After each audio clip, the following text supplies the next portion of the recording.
રાષ્ટ્રીય કક્ષા યુનિવર્સિટીમાં ઐતિહાસિક એરોસ્પેસ વર્કશોપનું ઉદ્ઘાટન કરવામાં આવ્યું, જેનો હેતુ છે વિકસિત ભારત 2047 માટે ભારતની શૈક્ષણિક સંરક્ષણ સિનર્જીને મજબૂત બનાવવી.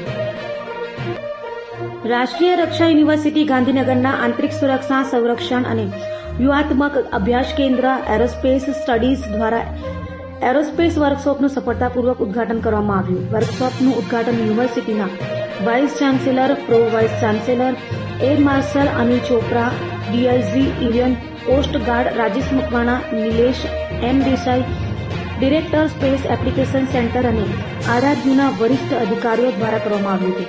5 દિવસની આ વર્કશોપમાં ભારતીય સેના, ભારતીય વાયુસેના, ભારતીય નૌકાદળ, ભારતીય કોસ્ટ ગાર્ડ, સીઆઈએસએફ અને એનટીઆરઓના અધિકારીઓ ભાગ લેશે. પીએમ મોદીએ આરઆરયુને રાષ્ટ્રીય સુરક્ષા અને સંરક્ષણ વ્યવસ્થાપનામાં શ્રેષ્ઠતા કેન્દ્ર તરીકે સમર્પિત કર્યું, જેમાં આરઆરયુ અને ખાસ કરીને સેન્ટર ફોર એરોસ્પેસને આત્મનિર્ભર ભારત માટે અગ્રણી તરીકે કલ્પના કરવામાં આવી હતી.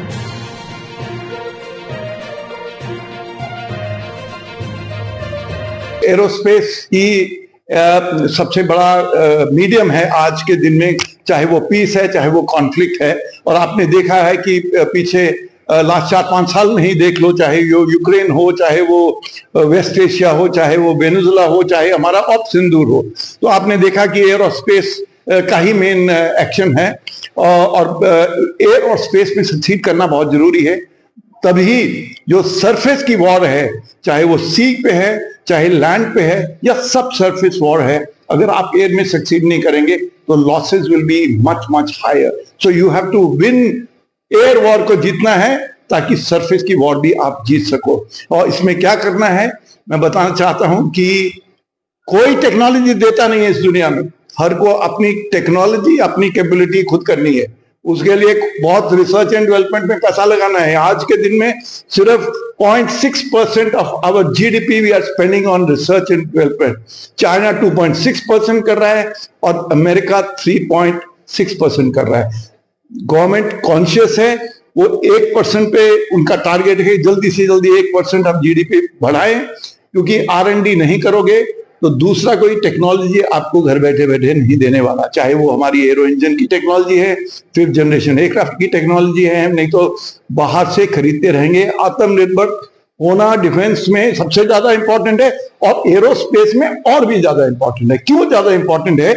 क्योंकि जो एयर और स्पेस की टेक्नोलॉजीज हैं वो लीडिंग टेक्नोलॉजीज होती हैं और उसमें ऑब्सोलेसेंस भी जल्दी, यानी कि जल्दी वो पुरानी हो जाती हैं और नई टेक्नोलॉजीज उनको ओवरटेक कर लेती हैं. इसलिए एरोस्पेस में आत्मनिर्भर होना सबसे जरूरी है. सबसे ज्यादा डिविडेंड वहां पे वर्मा हूं.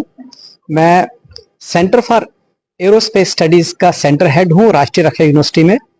और मुझे अपने देशवासियों को बताते अति गर्व हो रहा है कि आज 19 जनवरी 2026 से लेकर के 23 जनवरी 2026 तक हम एरोस्पेस वीक वर्कशॉप मना रहे हैं, जिसमें भारतीय सशस्त्र सेनाओं यानी भारतीय सेना, भारतीय नौसेना, भारतीय वायुसेना, पैरामिलिट्री फोर्सेस जैसे कि कोस्ट गार्ड, बीएसएफ, सीआरपीएफ और हमारे साइंसदान एनटीआरओ से, डीआरडीओ से, स्पेस एप्लीकेशन सेंटर से इस वर्कशॉप में, एरोस्पेस वीक वर्कशॉप में भाग लेंगे.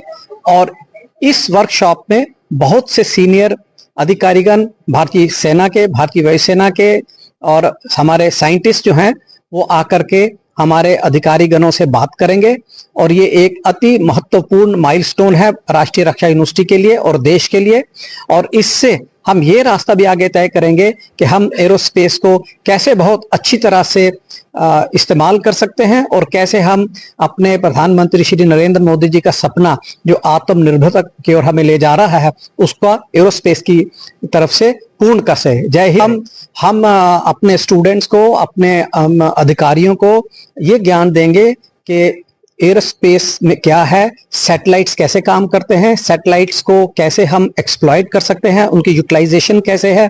हम फिर जियोपॉलिटिकल सिचुएशन हमारे आसपास क्षेत्र में जैसे चाइना, इंडो पैसिफिक, पाकिस्तान और जो हमारे नेबरिंग कंट्रीज हैं उनका हमारे ऊपर क्या असर है और हम एरोस्पेस से हम इन जो चैलेंजेस हैं उनको कैसे ओवरकम कर सकते हैं, और फिर हम अपने स्टूडेंट्स को और अधिकारियों को जो हमारी आत्मनिर्भरता है डीआरडीओ के द्वारा और इसरो के द्वारा एरोस्पेस में, और भारतीय सशस्त्र सेनाएं क्या कर रही हैं, और आने वाले जो हमारे वर्ष हैं उसमें हम इस डोमेन, एरोस्पेस के डोमेन को लेकर के कैसे हम अपनी जितने चैलेंजेस हैं उनको हम कैसे बीट करेंगे आने वाले समय में।